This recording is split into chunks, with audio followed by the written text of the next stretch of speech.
dahaga pula. Nak minum ke tak nak?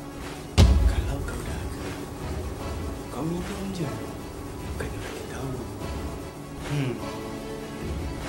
Minum je lah.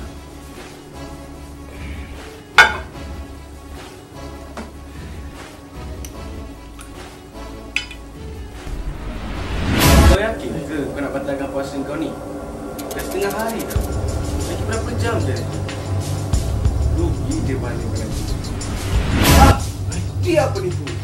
Ni pilihan kau. Ya, ni pilihan kau. Kau boleh tahu mana baik, mana buruk. Semua pilihan ada di tangan kau.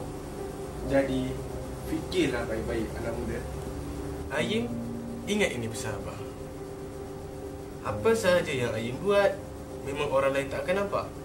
Tetapi, Ayim mesti tahu, Allah Subhanahu Wa Taala pasti akan melihat apa sahaja perbuatan Ayim. Ingat ya, ingat sampai ke besar.